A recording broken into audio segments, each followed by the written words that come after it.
Vía Pública.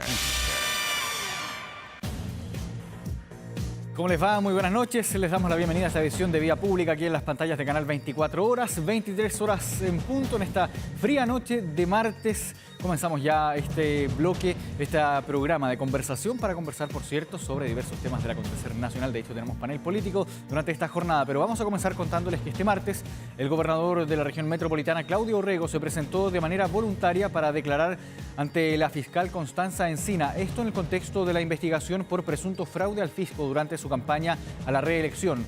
Al momento de salir de la Fiscalía Oriente, la autoridad regional brindó y declaró su voluntad de colaborar con absoluta disposición con la Contraloría General de la República y el Ministerio Público también para esclarecer el informe del organismo fiscalizador y que había detectado, recordemos, cuantiosos pagos con fondos públicos destinados a sesiones de coaching directivo. Además, la autoridad metropolitana criticó lo que calificó como una actitud de aprovechamiento político por parte de ciertos consejeros regionales. Vamos a revisar sus declaraciones. Nuestra voluntad es colaborar y con absoluta disposición tanto con la Contraloría General de la República como con el Ministerio Público para esclarecer todo lo relativo al informe de la primera. Por eso que hoy día he venido voluntariamente a declarar ante la fiscal que lleva el caso y a entregarle un conjunto de antecedentes que esperamos pueda demostrar a la brevedad que siempre hemos actuado correctamente y con apego a derecho. No se ha destinado ningún peso público en el financiamiento de mi campaña, la cual yo financié con préstamos públicos que además fueron debidamente rendidos al CERVEL. Sigo denunciando la actitud de aprovechamiento político de los consejeros regionales de José Antonio Kast, que insisten en pedirme destitución cuando hay una investigación en curso y no hay ninguna acusación en mi contra. Bien, vamos a hablar de la situación del gobernador regional metropolitano Claudio Orrego, también de primarias que se vienen ya para la próxima semana, y para ello estamos aquí en el estudio junto a Rodrigo Arellano, vicedecano de la Facultad de Gobierno de la Universidad del Desarrollo. Rodrigo, gracias por acompañarnos como siempre en Vía Pública. Marco, como siempre encantado de estar acá, Marco. Nerea Palma, también investigadora postdoctoral del Centro de Estudios de Conflicto y Cohesión Social, integrante de la mesa directiva de la Asociación Chilena de Ciencia Política. Nerea, gracias por acompañarnos aquí en Vía Pública. ¿Qué tal? Buenas noches, Marco.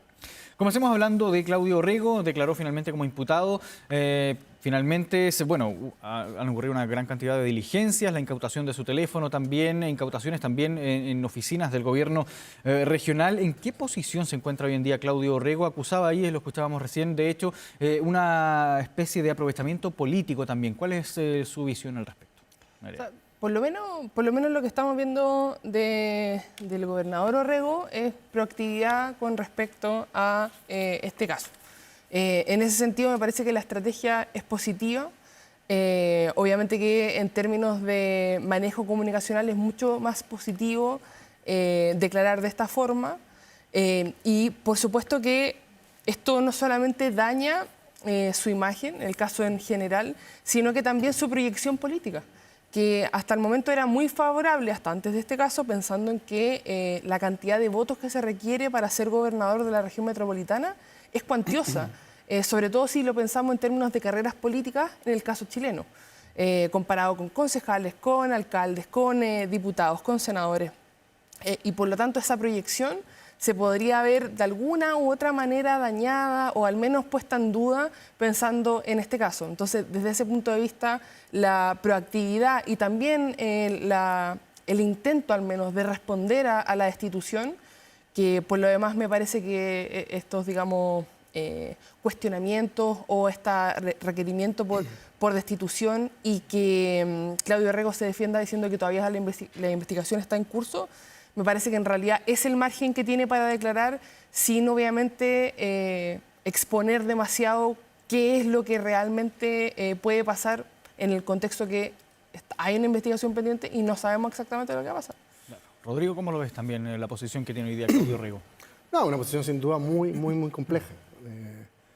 Porque no solamente está la lista penal por este famoso coaching que Contraloría el objeto. Aquí no es que los consejeros del Partido Republicano, Chile Vamos, hayan abierto esta lista, sino que la abrió la propia Contraloría de la República al observar los informes que señalaban que en ciertas reuniones se habría conversado más que de coaching directivo sobre la campaña propiamente tal, y eso genera un escenario complejo para Claudio Orrego. Sumémosle que también está la arista Procultura, que no se mencionó en la presentación, pero que también sabemos que ha tenido un poco enredado el gobernador regional justamente por este contrato que hubo entre la empresa Alberto Larraín y el gobierno regional metropolitano de más de 1.600 millones de pesos, los cuales hay 1.000 y tantos que todavía no se rinden. Y adicionalmente está esta otra arista que es la que se abrió el día lunes en relación a unos contratos directos, que yo creo que es la más compleja incluso, unos contratos directos con una empresa vinculada con su ex directora de finanzas, que de hecho el lunes se le pidió la renuncia justamente por no haber informado este vínculo societario con una persona que habría recibido, una empresa que parece que no generaba las condiciones para recibir este trato directo, bien cuestionable en cuanto a la capacidad para enfrentarlo. Entonces son 3 aristas penales, administrativas y políticas que eventualmente también podrían llevarlo frente a otro tribunal, que es el Tribunal Electoral. Y ahí yo, fíjate que tengo a tender a discrepar un poco del gobernador regional. No siendo partidario, yo jamás he sido partidario de las acusaciones, tanto constitucionales al anterior gobierno, y ya también en gran parte de ellas, pero también hago un pequeño hincapié y que en el fondo, si los consejeros, su rol es fiscalizar, han llegado a la convicción de que aquí pueden haber errores administrativos de carácter grave y la salida de una persona encargada de las finanzas a alguna luz de eso te da, ellos están en el deber también de utilizar los mecanismos que entrega la ley para también resguardar los recursos de quienes forman parte de estas comunas, de los recursos de la región metropolitana. Entonces, me parece que es un camino, si bien entiendo que al gobernador regional no le agrada, pero es un camino legítimo y legal. Y frente a las convicciones, a veces hay que actuar independiente de si hay una investigación pendiente por parte de Contraloría o de otro tribunal, porque esta es otra arista, esta es una arista de carácter político y en este caso se habla de negligencia de control y la salida de la directora de finanzas a alguna luz también de SOTEA. Ahora, ¿cómo puede afectar también, tomando lo que decía Nerea, su proyección política, su capital político también, considerando que, por ejemplo, Claudio Rego en algún momento fue precandidato presidencial también? No es desconocido que en algunas ocasiones, en algunos momentos de su carrera política también se ha visto seducido por la idea de una eventual candidatura presidencial. Hasta hace poco tiempo atrás. O sea, recordemos que parte relevante, no sé si importante numéricamente, pero relevante del Partido Socialista, que era muy reacio a apoyar la candidatura de Carolina Toá, manifestaba cierta simpatía por la figura de Claudio Rego para esta primaria o para esta campaña presidencial. Por lo tanto, sin duda afecta. Yo creo que cualquier posibilidad que hubiese tenido Claudio Rego, independiente del resultado de la primaria, de ser candidato presidencial en esta vuelta electoral, yo creo que se complica y la verdad que se ve bastante difícil cualquier posibilidad, al menos en esta. Sabemos que en política la vida da muchas vueltas y en la eventualidad de que él demuestre su inocencia o no tener grado de responsabilidad, por cierto que puede otra vez rearmarse o reconstituirse como figura política, pero hoy sin duda la figura o el nombre de Claudio Rego tiene un daño que al menos en esta pasada electoral yo creo que lo tiene complicado y desde mi punto de vista inhabilitado para poder participar en la próxima, desde la perspectiva política, no inhabilitado desde la perspectiva legal. Claro.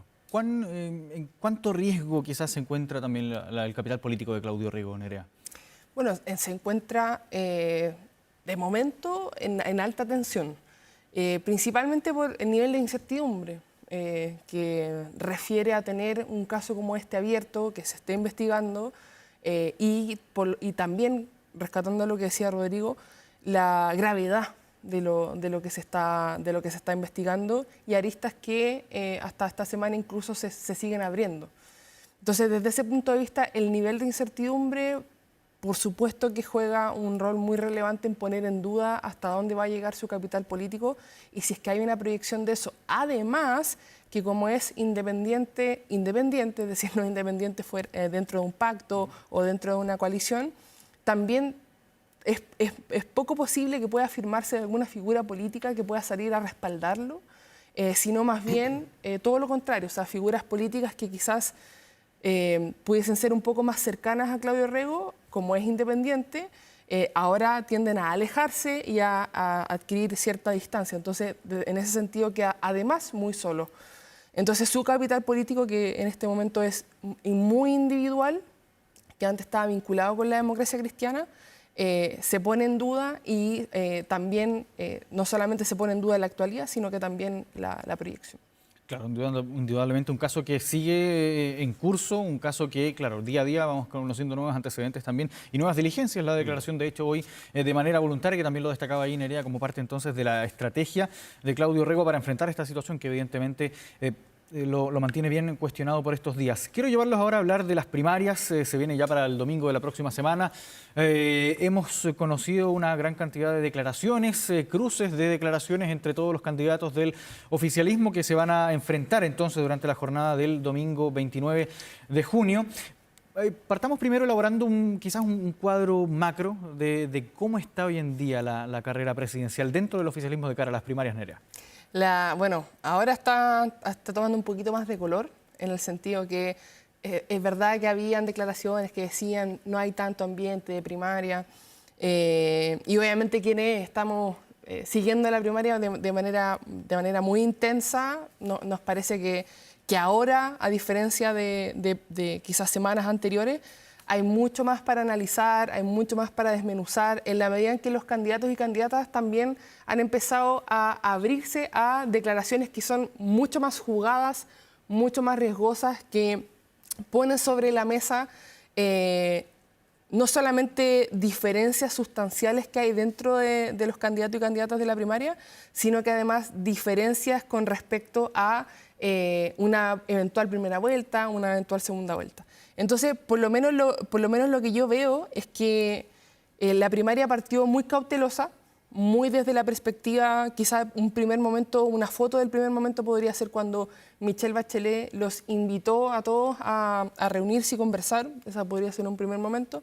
Hoy día no es que se hayan parado de la mesa y la hayan tirado lejos, sino más bien la figura está en ser mucho más arriesgado y mucho más arriesgada con lo que se está proponiendo, a tal punto de que esta división que hay entre Frente Amplio, Partido Comunista, que antiguamente se llamaba Prodignidad, y Socialismo Democrático, se hace mucho más patente. Y por esa razón, en el fondo, declaraciones como la que hizo Landerreche fueron tan, digamos, mediáticas y fueron tan usadas en términos de análisis político, porque me parece que pone justamente el dedo en la herida en esta división y que sin duda alguna nos va a poner de relieve cuál es el futuro, por lo menos inmediato, de la izquierda con la centroizquierda. Va a ser una centroizquierda y una izquierda liderada por un candidato o una candidata que está más bien a la izquierda de la coalición, como por ejemplo lo que llamábamos a Prodignidad, o más bien hacia el socialismo democrático. Y eso no solamente va a poner el tono de la primaria, el tono de la primera vuelta, quien llegue a la primera vuelta, sino que también la proyección de esta futura coalición, que todo indicaría que así sería, que sería una coalición, aunque igual da para ponerlo en duda, y quién la va a liderar, incluso en caso de que a estos candidatos, a cualquiera que gane la primaria, le toque perder. Claro, Rodrigo, ¿cómo ves tú también esta foto ya a una semana y media prácticamente de ese domingo de las primarias? También la proyección, lo que mencionaba Nerea, de aquí quizás a la primera vuelta, ¿con cuánta unidad puede llegar el sector, el oficialismo, que claro, se habla de una, dos coaliciones, en algún momento incluso se planteó unir las dos coaliciones y finalmente, claro, eso vimos que no se llegó a un acuerdo, no se llegó a un puerto con ello. Pero ¿cómo se ve a una semana y media de las primarias? Al fin tenemos primarias, y lo que dice Nerea es bastante cierto. Ya una semana primaria y seguíamos preocupados por la campaña de Kast, Matei, Kaiser, quienes se bajaban, quienes se subían, y al lado teníamos una primaria que no tenía alma. Pero la recuperó, y la recuperó yo creo que por tres hechos. El primero, las declaraciones de Óscar Landerreche, que un día parece que formaba parte del comando, después hizo una entrevista que generó bastante polémica, en que constató diferencias relevantes con el mundo de la Prodignidad, particularmente con el Frente Amplio, con declaraciones muy brutales, muy duras por parte de alguien que formaba parte de esa primaria. Después el inicio de la franja electoral, que ha generado bastante roncha, porque la campaña, particularmente la del Frente Amplio, ha hecho hincapié y mucha diferencia y mucha crítica con los años de la concertación, años que paradojalmente en en la franja de Carolina Toá son años de mucho orgullo. Ella luce Volviendo, mucho. perdón, Rodrigo, aquí, volviendo un poco a lo que quizás a los elementos que se destacaban en la campaña anterior también, ¿no? Efectivamente, al final del día parece que la crítica de los 30 años sigue vigente y permanente, y ese germen está todavía presente en esa división.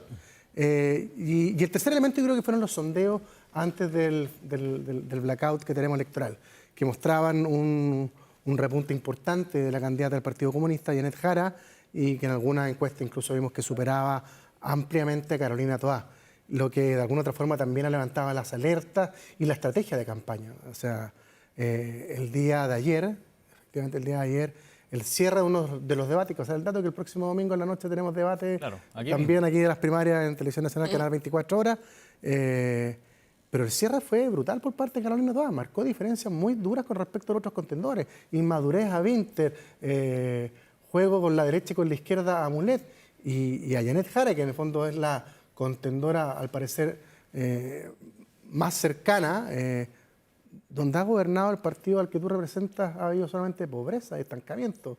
Cuando, por ella, el todo o nada. Entonces estamos viendo que en estas 2 semanas probablemente estas diferencias que empezaron a surgir con mayor fuerza junto con estos 3 elementos que señalé, solamente uno tiende a pensar que se van a seguir aumentando. Y eso finalmente vamos a tener que ver qué pasa el 29 de la noche y el 1 de la mañana. Si esto genera un nivel de fraccionamiento muy profundo. El día de ayer, Socialismo Democrático se restó el comité político en La Moneda como señal de manifestando su enojo con la campaña como estaba llevando el Frente Amplio. Entonces vamos a ver si eso perdura. Mi impresión, mi apuesta es que a nivel de élite dirigencial quizás no lo vemos, pero eso permea a veces lo electorado. Entonces finalmente esta es una apuesta con riesgo, que eventualmente puede generar un fraccionamiento, un quiebre mucho más profundo que puede tener consecuencias en una primera vuelta y potencialmente en una segunda vuelta también. Cuando va a ser muy distinto no solamente quién gane esa noche, sino cuál va a ser el nivel de quiebre que se puede producir durante los días que restan de la campaña. Claro, ahora vamos desglosando quizás las peleas que en este caso tiene abiertas Carolina Toá, que claro, tiene ahí harta discusión o harto enfrentamiento con la candidata del Partido Comunista, Janet Jara, y también con Gonzalo Winter, lo hemos visto ahí, sobre todo ahí haciendo alusión a cómo se ha desarrollado la franja electoral también. Pero comencemos por esta pelea Jara-Toá. De hecho, se conoció en estos últimos días la minuta, una minuta secreta, se llamó así por parte de la prensa. Que la tienen todos. Claro, que ya todos la tienen, la conocemos, ya dejó de ser secreta, evidentemente, pero que dice lo siguiente, la frase es súper explícita y súper directa también. Si gana Jara, gana la derecha. ¿Qué podemos decir respecto a ello? ¿Se reabre quizás también esta idea de ir en contra también del Partido Comunista? ¿Cómo ven también ahí esta pelea que se lleva a cabo entonces entre Jara y Toá de cara a las primarias? Partamos por ti. Sí, o sea, es súper interesante porque evidentemente es súper difícil que Carolina Toá pueda tener espacio para decir algo así, ella, directamente, explícitamente. Quizá esta... No, riesgo, perdón, era también ahí una posible convocatoria después para una primera vuelta. Exacto, exacto. Entonces, esta posible filtración, que no sabemos exactamente cómo ocurrió, también puede ser... Tenemos que por lo menos dejar la puerta abierta, que también puede haber sido una filtración premeditada, en el sentido que Carolina Toá explícitamente decir eso es muy difícil, pensando en que si es que ella llegase a perder, tiene que ponerse detrás, evidentemente, de los candidatos que están en competencia y que alguno podría ganar, y al revés también. Entonces, yo pondría esa hipótesis sobre la mesa como plausible también. En segundo orden, me parece que si es que hay una preocupación real dentro del comando de Carolina Toá y por parte de Carolina Toá con respecto a Janet Jara, es porque realmente se está en el ambiente y está dentro de la discusión política que es una posibilidad real que Janet Jara pueda ganar la primaria. Y me parece que eso es muy sintomático de algo que está pasando en general en el sistema de partidos chilenos, que me parece que también pasa al otro lado, también pasa en el lado de las derechas, en donde las opciones más moderadas, es decir, que están más hacia el centro político, en este caso, por ejemplo, la de Matei, en el caso de la izquierda con Toá, tienden a tener mayores dificultades para entregar un mensaje certero, un mensaje movilizador, y que por lo tanto los que están más hacia los extremos respecto de estos candidatos que estamos analizando tienen mucha más posibilidad de dar mensajes que son mucho más motivantes, mucho más emocionales y que por lo tanto pueden movilizar aparentemente más. No significa que la primaria está perdida bajo ninguna circunstancia, no significa que no haya dudas respecto a quién va a ganar, pero por lo menos pareciera ser que las dos contendoras que tienen la primera posibilidad son Janet Jara y Carolina Toá, pero con el asterisco obviamente que las primarias son elecciones en donde la movilización electoral es lo más importante, más encima es con voto voluntario, y ese es justamente el electorado más ideologizado el que va a votar. Entonces lo que habría que preguntarse, y lo he planteado otras veces, es si es que esta estrategia de moderación, de ir hacia el centro, de diferenciarse de algunas demandas que vimos del estallido, de, por ejemplo, lo que intenta poner relieve el Frente Amplio en la campaña respecto de la concertación como acuerdo de élites y que la cocina política versus el pueblo, o Janet Jara, ¿cierto? Por ejemplo, con propuestas mucho más concretas, mucho más específicas con respecto, por ejemplo, al salario. ¿Son suficientes, digamos, los argumentos de ser moderada y tener experiencia para poder movilizar a electores que se levanten ese día a votar por ti, pensando en que la primaria son elecciones muy ideologizadas? A mí me queda la duda y por lo tanto también queda la duda si es que realmente Carolina Toá va a poder movilizar el electorado que ella necesita para la primaria, y me parece que su discurso va mucho más alineado a una primera vuelta e incluso a una segunda vuelta donde hay que buscar de lleno al votante mediano. Claro, una estrategia entonces que quizás está un poco extraviada en el objetivo que se busca en esta... Exactamente. Pero yo creo que desde el domingo en la noche, que conocimos confidencial, porque no, insisto, estamos con una pequeña restricción en que viene a ratificar números que hemos conocido el viernes, una encuesta que hicimos nosotros, que entrega una alta expectativa de ganar a la primaria a Janet Jara, ha modificado la estrategia. Carolina Toá ya no está apelando a su experiencia, a su historial, a sus años en política, sino que literalmente está yendo por Janet Jara. De hecho, ya el conflicto con el Frente Amplio, desde la perspectiva de la campaña, no lo hemos visto estos últimos 2 días. Hoy escuchamos declaraciones de Paulina Doano y de Arturo Barrio señalando que gana Janet Jara, gana la derecha, lo que señalabas tú, Marco, porque yo creo que van a apelar estas últimas 2 semanas a un sentimiento anticomunista que existe en el país, los partidos, o el partido menos valorado en el espectro de todos los partidos políticos del país, y a la posibilidad cierta de que ella, en términos de la encuesta que hemos conocido, es más competitiva que Janet Jara frente a cualquiera de los otros 2 candidatos de la centro-derecha, Matei, Kast, Kaiser. Yo digo que yo siempre pienso que Kaiser se va a terminar bajando, pero están los 3. Ella es más competitiva en términos de estudios que hemos conocido. Por lo tanto, la estrategia ya cambió. O sea, ella va por un sentimiento anticomunista, por un sentimiento de voto útil, que creo que va a apelar mucho estas 2 semanas. Yo soy la candidata más competitiva, de alguna otra forma puedo enfrentar a la derecha con mayor posibilidades de pasar a segunda vuelta y eventualmente ganar la elección, que es lo que tiene la candidata Janet Jara. Estoy seguro que lo vamos a estar viendo en los próximos días en todos los debates que existan, porque ya es una decisión estratégica. Hubo un cambio la noche del domingo de plantear la campaña de otra manera, y me parece que desde el punto de vista electoral, pensando en la primera vuelta, es un análisis correcto. Yo creo que un poco tarde, pero un análisis correcto para enfrentar esta primaria, porque uno va a tener que de alguna forma movilizar también, como dice Nerea, quizás a votantes que no lo pensaban, pero que ven con más susto, por distintas razones, una posibilidad de un gobierno de centro-derecha, de oposición, y pueden ver en Carolina Toá quizás la esperanza de evitar eso. Entonces, ella va a apelar a eso para tratar de movilizar, como dice Nerea, una mayor cantidad de votantes el día de la primaria. Ahora, bien cortito, porque quiero pasar también a la otra pelea que hay dentro de esta primaria, pero ¿cuán cierta es la frase? Si gana Jara, gana la derecha, ¿y cuánto pesa también el sentimiento anticomunista, Rodrigo? Cortito y cito para pasar a otro tema también. Yo me voy a basar en los números solamente, en todos los estudios que yo he conocido, incluso hasta el del domingo, resulta más competitiva Carolina Toá.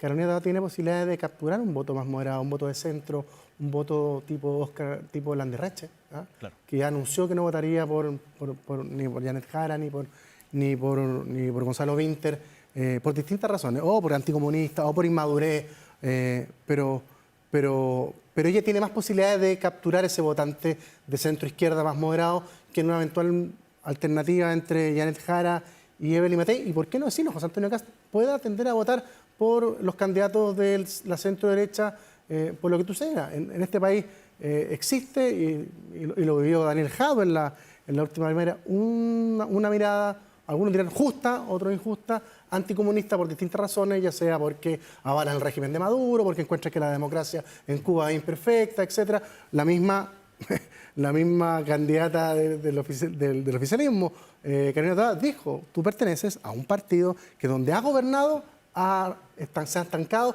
y ha habido pobreza. Por tanto, ella misma está encasillando y en fondo tildando o haciendo eco de este sentimiento anticomunista, que yo creo que sí existe dentro del electorado chileno. Y por lo tanto, las dificultades, y ahí voy con la otra pregunta, para enfrentar a la centro-derecha, me da la sensación de que son más difíciles para Janet Jara que para Carolina Toá. La paradoja es que, al parecer, en esta primaria tiene más expectativas de ganar Janet Jara que Carolina Toá. Hoy acabo de ver que el alcalde de Puente Alto, Toledo, claro, que tiene un bolsón de votos extraordinario, acaba de apoyar a la candidata del Partido Comunista, Janet Jara. Nerea, ¿cómo ves tú el factor del anticomunismo y la frase también, si gana Jara, gana la derecha? Sí, o sea, ahí yo creo que yo concuerdo parcialmente con Rodrigo en el sentido que Carolina Toá ha modificado parcialmente la estrategia, pero la base de todo sigue siendo voten por mí porque yo soy moderada, ¿ya?, en relación a los otros candidatos. Eso, por un lado, se puede ver como yo represento el voto útil, es decir, apelando a la racionalidad del votante, de piénsalo bien, o sea, ¿quién en el fondo tiene la mejor posibilidad de ganarle a la derecha? Carolina Toá diría, es ella. Lo que habría que preguntarse es que si en una primaria apelar a la racionalidad del voto útil moviliza electores o no. ¿Ya? A mí me da la sensación de que no. A mí me da la sensación de que en realidad lo que más moviliza en términos, no casos excepcionales como mi tía me llamó y me dijo que efectivamente, sino que en términos de magnitud relevante, puede ir mucho más por el anticomunismo, el miedo, que por piénsalo bien, ser racional, que son dos caras de la misma estrategia. Ahora bien, a mí me parece que lo que está pasando con Janet Jara, que está subiendo en las encuestas, y por otro lado José Antonio Kast, yo creo que de alguna u otra manera son reflejos de algo que está pasando, es que las definiciones identitarias son muchísimo, o al menos están haciendo mucho más eco al menos las personas que están contestando la encuesta. Y si creemos que la encuesta es representativa de la población nacional, entonces de la población nacional. Y por lo tanto, apelar, ¿cierto?, a las identidades pareciera ser que está rendiendo mucho más frutos que apelar a yo soy la persona que puede dar más gobernabilidad, yo soy la persona que puede generar más acuerdos, yo soy la persona más moderada y que por lo tanto, ¿cierto?, podría conquistar al electorado del centro. En ámbitos cuando la élite, por lo menos la discusión teórica, ¿cierto?, en la ciencia política, la sociología política y lo que está mostrando la evidencia empírica es que cuando la élite se empieza a polarizar y se empieza a polarizar, por lo tanto, como espejo la población, el centro político se desdibuja y es muy difícil apelar al centro político porque se empieza a perder. Y desde ese punto de vista, si seguimos ese planteamiento teórico, entonces no nos debería sorprender lo que está sucediendo, sobre todo y dejarlo como una hipótesis plausible si es que más encima esto se logra afirmar con el tiempo. Claro. Ahora vamos a la otra pelea que está ahí dentro del oficialismo de cara a las primarias. Esta, no sé cómo decirlo, pero es una especie de rivalidad de origen quizás del Frente Amplio con lo que conocimos como la exconcertación, la nueva mayoría, hoy socialismo democrático, también herederos de esa tradición política de los últimos 30 años de nuestro país. ¿Cómo podemos proyectar también esta rivalidad que hoy en día existe y que con las primarias creo que también ha salido mucho más a la luz respecto a meses anteriores probablemente, pero ¿cómo podemos proyectar esto también de cara a una eventual primera vuelta? Los apoyos que tienen que surgir evidentemente en este tipo de instancias políticas electorales, ¿cómo podemos proyectar eso, esta rivalidad que existe con una primera vuelta también que va a enfrentar el oficialismo después? Sí, o sea, a mí me parece que por lo menos en esta temática en particular es donde al Frente Amplio le ha florecido mucho más el progresismo populista que en otras temáticas que se han tratado durante los años del gobierno de Gabriel Boric. ¿Por qué? Porque claramente está apelando, o sea, tanto en la campaña como en esta diferenciación como lo que se hizo en la concertación, las licitaciones que se hicieron, ¿cierto? Cómo los privados entraron también en el gobierno y cómo también en el fondo el modelo neoliberal se ha echado más raíces durante los gobiernos de concertación. Entonces se apela a este sentimiento de la élite corrupta que está encarnada por la concertación, por la antigua alianza versus los verdaderos representantes del pueblo que somos nosotros, ¿ya? Y esa es, digamos, la caracterización, digamos, natural y de manual de populismo. Entonces, me parece que aquí se está apelando directamente a eso y creo que tiene mucho sentido electoral. Podemos pensar si es que tiene sentido a largo plazo, si es que es recomendable hacerlo a largo plazo, qué pasa con la democracia, pero por lo menos electoralmente tiene sentido, sobre todo porque, de nuevo, el electorado que vota en las primarias es un electorado bastante ideologizado, es un electorado que es de izquierda y centro-izquierda, muchas demandas del estallido le hacen mucho sentido, y ese fue también uno de los al menos de las estrategias electorales que tomó el Frente Amplio en esa época. Digamos que una crítica profunda a la concertación a los 30 años, en donde era una élite corrupta, sí, hay cosas positivas, etcétera, etcétera, pero es una élite corrupta y nosotros en realidad somos los que estamos representando al pueblo y vamos a modificar cómo se ha venido haciendo esta administración del Estado cuando lleguemos nosotros y, bueno, lo que toca preguntarnos, obviamente, cuando termine el gobierno de Boric, es que si realmente fue así o no. Pero por lo menos esa se ve como la estrategia clara. Claro. Rodrigo, ¿cómo ves tú esta rivalidad? También cómo va a permear en estos llamados a unidad que se hacen habitualmente ahí de cara a la primera, perdón, sí, a la primera vuelta. No tengo también ninguna duda que la noche de la primaria, independiente del resultado, vamos a ver a los 4 candidatos brindando apoyo al que gana. No vislumbro otro escenario, más allá de cómo sea la campaña o de lo que dice uno o dice el otro. La vocación de poder que ha demostrado la izquierda a lo largo de la historia de nuestro país demuestra que en escenarios incluso de mayor conflicto han logrado unificarse en torno a un proyecto político de poder. Y eso es lo que está a la vuelta de la esquina, una elección de poder.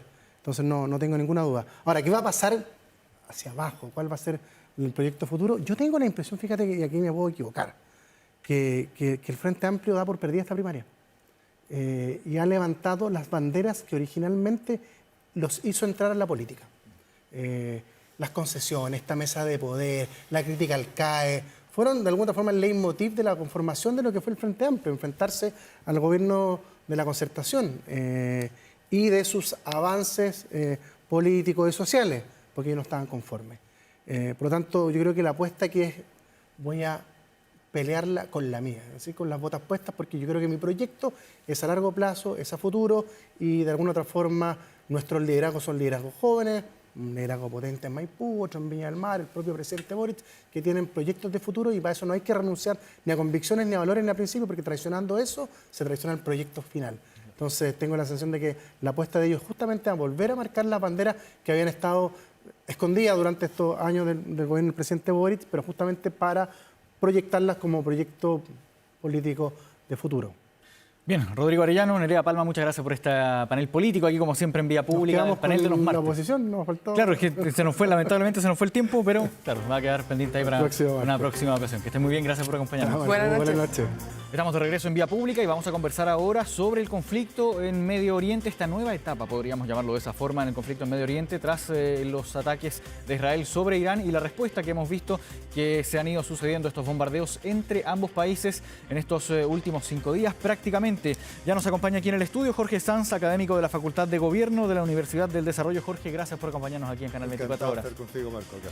Comencemos por, bueno, lo habíamos conversado ahí fuera de cámara, ha sido una jornada de frases bien potentes en este conflicto. Partamos por probablemente el mayor titular del presidente Donald Trump, el presidente de Estados Unidos, rendición sin condiciones. Esto marca también un nuevo paso también en la postura estadounidense en este conflicto. También en un principio no quería entrar tan de lleno directamente, pero ya con estas palabras del presidente Trump marca un poco quizás un cambio de estrategia, ¿no? Sí, a ver, esta guerra tiene una dinámica bien particular, porque la podemos situar, algunas guerras ponemos la trampa de Tussí, esta es una trampa distinta, Kindleberger.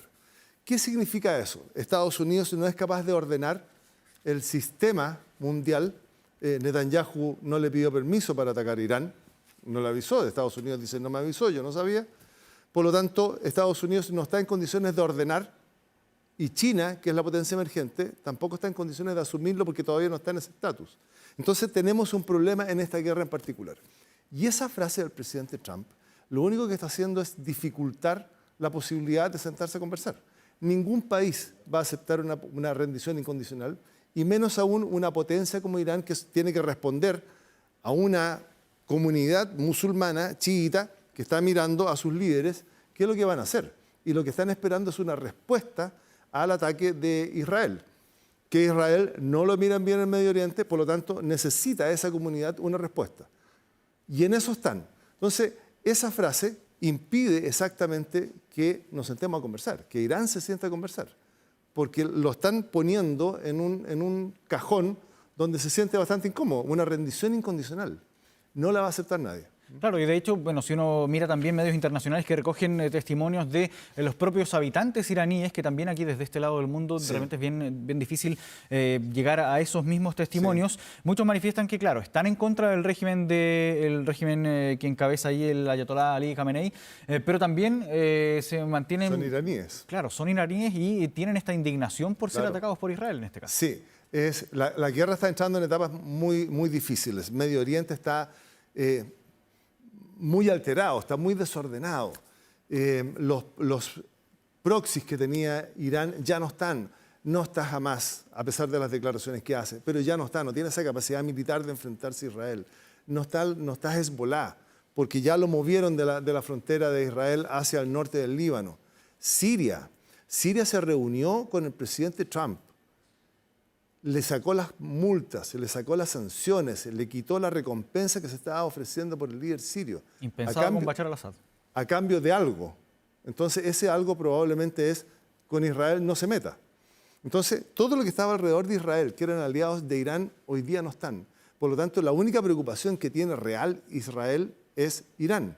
Entonces, ya no hay una dispersión de medios, ya no hay un juego a partir de la espalda de Israel, un frente de Irán, no está. Entonces, hay elementos en esta guerra que son bien particulares y han ido dejando solos a Irán con Israel.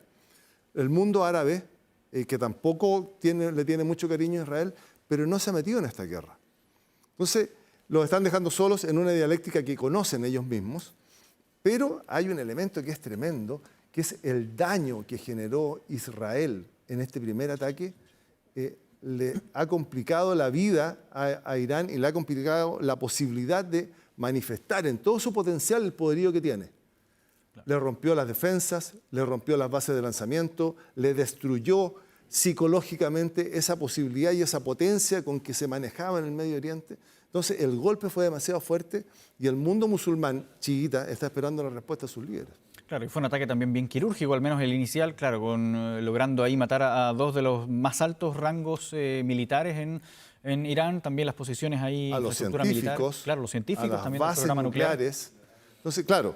El mensaje de Israel fue: nuestro riesgo y nuestro peligro es el programa nuclear. Y le fueron a pegar al programa nuclear. Pero la guerra se agranda. Nosotros podemos pensar mucho, pero toda esta planificación como dicen algunos militares, dura hasta que sale el primer tiro. Y de ahí la guerra tiene su propia dinámica. Entonces, eso es lo que estamos esperando. Por eso es que hay una oleada, una segunda oleada, una respuesta, una contrarrespuesta. Vamos a ver hasta dónde dura. Dicen las estadísticas, Irán le quedan 1.500 misiles. Le quedan 1.500 misiles con los cuales puede saturar el domo de Israel. Sin embargo, Israel está rompiendo las bases de lanzamiento. Está destruyendo las bases de lanzamiento. Por lo tanto, aunque tenga los misiles, no tiene cómo sacarlos. Entonces, hay un juego que es muy interesante lo que está sucediendo ahí. Claro, volvamos a las frases también de esta jornada, porque, claro, también el presidente Donald Trump dijo que el ayatolá Ali Khamenei no está dentro de los objetivos, pero por ahora. Le ponía ese apellido a la frase, sí, que, claro, marca también un antes y un después, porque antes también había dicho que no era parte de los objetivos. Sin embargo, ahora se cambia un poquito también esta retórica y hay una respuesta por parte del propio ayatolá que dice: la batalla comienza. ¿Qué podemos decir de esta frase? ¿Cómo la podemos interpretar y proyectar también en el terreno? Es peligroso. Es peligroso, ¿por qué? Porque el presidente Trump no tiene que involucrarse militarmente en este conflicto. Él lo que tiene que hacer es intentar bajar la tensión, ¿no es cierto?, y adoptar el rol que tiene Estados Unidos en el mundo. Baje la tensión y trate de conversar. No lo logró en Gaza, no lo logró en Ucrania, tiene una última oportunidad aquí. Ojalá lo haga. Pero estas frases, la verdad es que complican. El ayatolá Ali Khamenei lo empiezan a situar como un objetivo. Lo situó Netanyahu como objetivo. Entonces, matar al ayatolá, ¿qué significa? ¿Significa matar al líder? Sí, claro. ¿Va a bajar la tensión? Es probable que baje la tensión y que se levante la revolución dentro de Irán. Pero también es probable que se levante todo el mundo musulmán, porque estás asesinando a un líder religioso. No al líder de Irán, no, a un líder religioso, con una comunidad musulmana que rodea a Irán que es enorme. Entonces, puedes agravar mucho más la guerra con la muerte de Ali Khamenei. Además, se muere Ali Khamenei. ¿Qué le sucede? Vas a generar un problema dentro de Irán, porque el Consejo Revolucionario va a tener que empezar a buscar un líder que se instale ahí. Lo hicieron con el comandante de las fuerzas revolucionarias, de la Guardia Revolucionaria. Israel lo mató al día siguiente. Entonces, ¿quién se va a instalar ahí?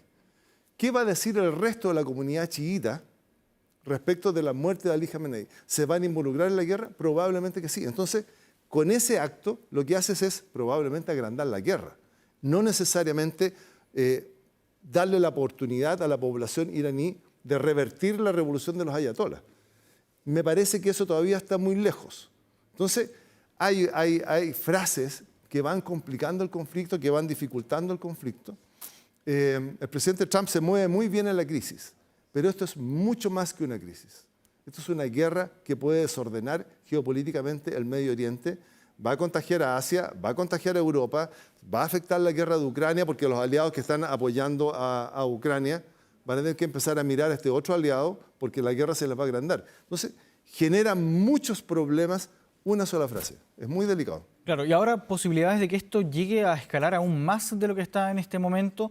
Hemos visto, al menos hasta el momento, son solo frases por parte del presidente Donald Trump. También se sabe que evidentemente sí proporciona armamento, insumos a Israel.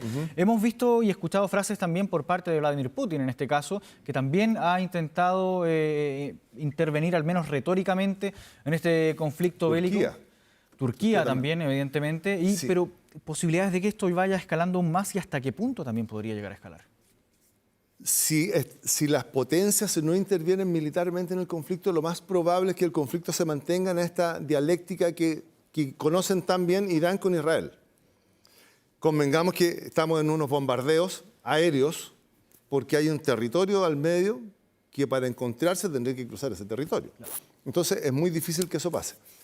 Algunos países árabes, como Arabia Saudita, probablemente miren hacia el lado porque los aviones israelíes pasan por territorio de Arabia Saudita para llegar a Irán. Entonces, hay cosas que están sucediendo. Pero la frase de Vladimir Putin es para intervenir en el conflicto desde la perspectiva de bajar la tensión. El presidente Trump lo está subiendo. Claro.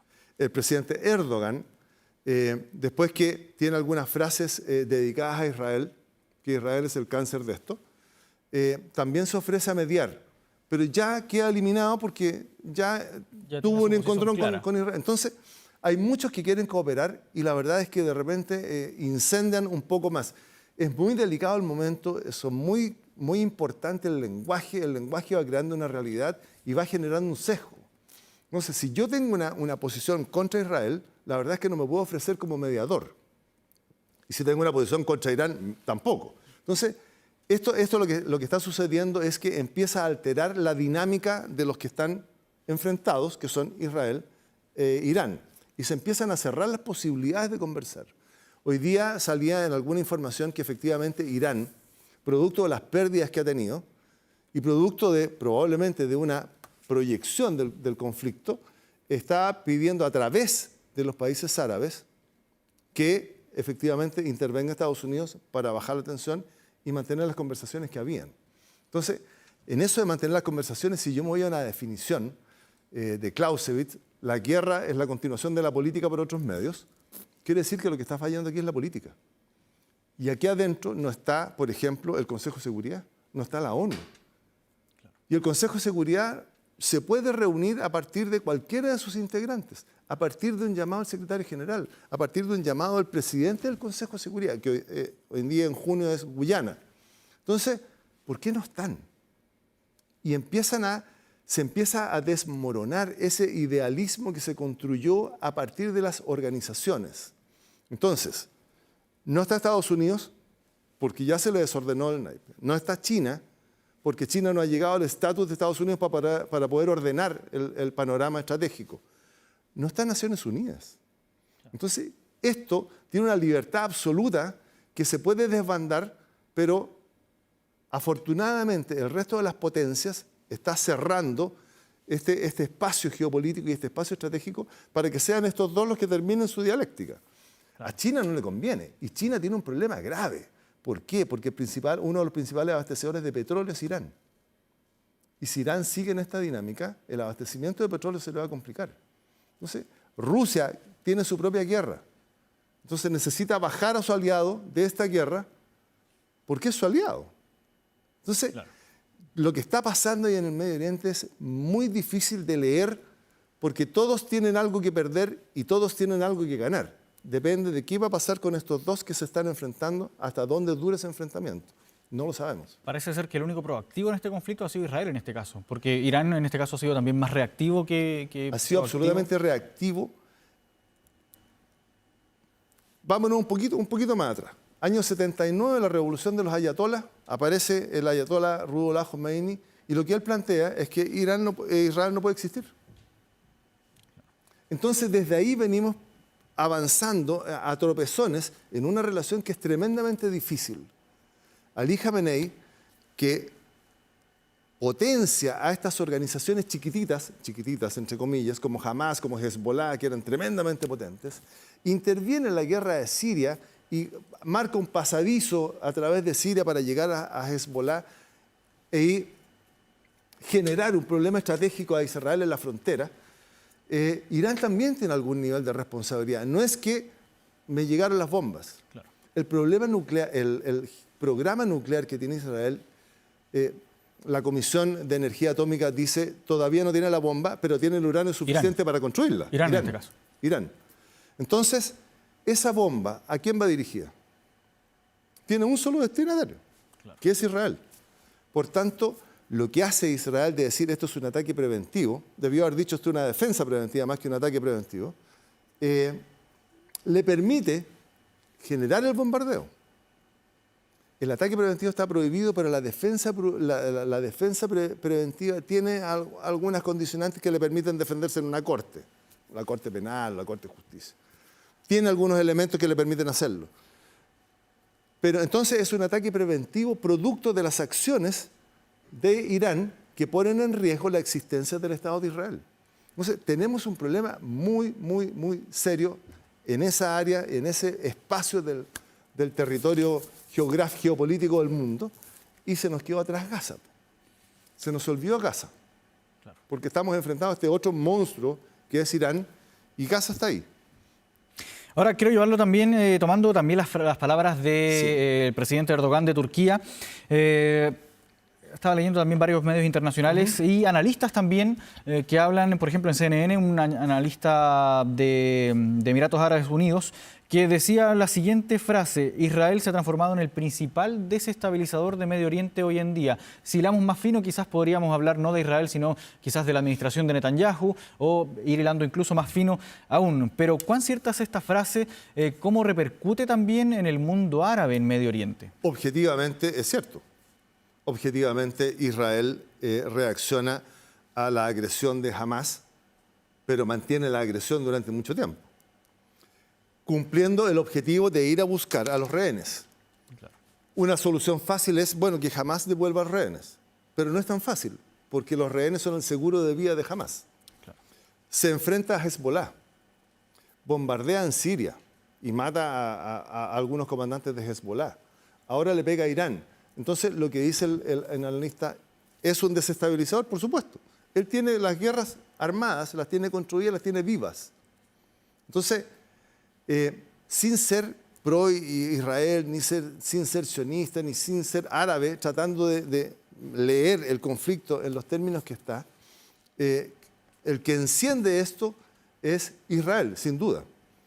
Pero alguien le da la libertad para hacerlo. Y alguien le da las razones para hacerlo. La libertad se la da el que no hay un control. Porque el presidente Trump perdió el control. Él dijo, yo no tenía idea, y Marco Rubio salió muy rápidamente a decir que Estados Unidos no sabía lo que estaba pasando. De hecho, dijo ataque unilateral en ese Exacto, momento. por lo tanto perdió el control. Entonces Estados Unidos ya no está. Y el resto de las potencias no están. La ONU no está. Entonces tiene la libertad para hacerlo. Y sabe que el sistema internacional no le va a generar ninguna sanción tan grave, tan gravosa. Claro. Más allá del discurso, más allá de quizás aislarlo, pero también sabe que tiene la posibilidad de veto de Estados Unidos en el Consejo de Seguridad, por lo tanto, los castigos o las repercusiones del mundo internacional que le vengan hacia Israel van a ser menores. Hay un juego donde está ocupando las posibilidades que el mundo le está dando. ¿Para qué? Para su propia supervivencia. Israel vive bajo el concepto de cualquier amenaza va contra la supervivencia del Estado, contra la existencia del Estado. Por lo tanto, por eso su reacción siempre es tan brutal, porque es brutal en términos de guerra. Es muy grande, es muy potente, porque las amenazas que él siente son a la existencia de Israel. Y por eso su preparación, y por eso las capacidades militares, y por eso la capacidad política. Y por otra parte, podemos pensar que Netanyahu está agrandando estas guerras y está agrandando estos conflictos porque además tiene él un problema interno dentro de Israel. Entonces, podemos poner muchas cosas aquí arriba de la mesa, pero lo único que es cierto es que tiene una guerra abierta con Hamás y hoy día abrió una tremenda puerta con el conflicto que tiene con Irán.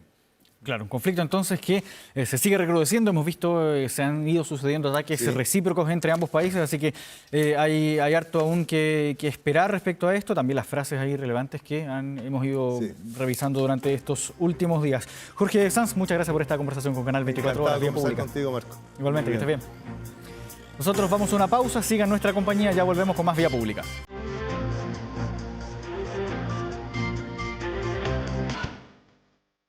Estamos de regreso con Vía Pública, quedan segundos para las 12 de la noche. Vamos a revisar nuestro portal de noticias www.24horas.cl que nos trae la siguiente información. ¿Se acuerdan ustedes de la aprobación de la reforma de pensiones? Bueno, mucha atención porque desde agosto los empleadores van a comenzar a aportar este 1% adicional que estaba pactado entonces en esta reforma que se aprobó en el Congreso durante este año. Los detalles de esta y otras informaciones en nuestro portal 24horas.cl. Hace frío, ¿no? Vamos a ver también el pronóstico del tiempo para los próximos días.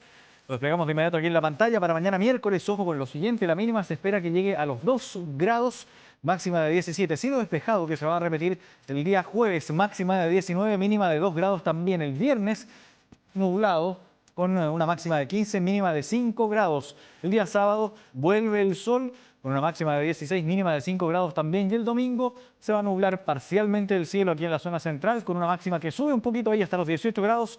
La mínima se va a mantener en los 5 grados. Harto frío se espera para esta semana. Recuerden también la activación del código azul ahí para que estén atentos si es que ven a alguien en situación de calle. Estamos escuchando Ustedes ya lo reconocen, una de las bandas más emblemáticas del rock latinoamericano y que regresa a Chile ahora para ofrecer un show inolvidable. Los fabulosos Cadillacs van a celebrar sus 40 años de trayectoria con un concierto histórico en el Claro Arena de Santiago. ¿Cuándo va a ser esto? El día 15 de noviembre de 2025. Un espectáculo que va a ser más que un concierto, porque será un homenaje también a una trayectoria musical que ha dejado huella en la cultura popular de América Latina. Los tickets van a estar disponibles a través del sistema Punto Ticket con una preventa exclusiva para clientes del Banco Falabella y que va a comenzar el jueves 26 de junio, la próxima semana. La venta general se va a abrir el día sábado 28 de junio y se espera una alta demanda debido al carácter histórico de esta presentación. Los fabulosos Cadillacs vuelven a Chile entonces para demostrar por qué siguen siendo una fuerza imprescindible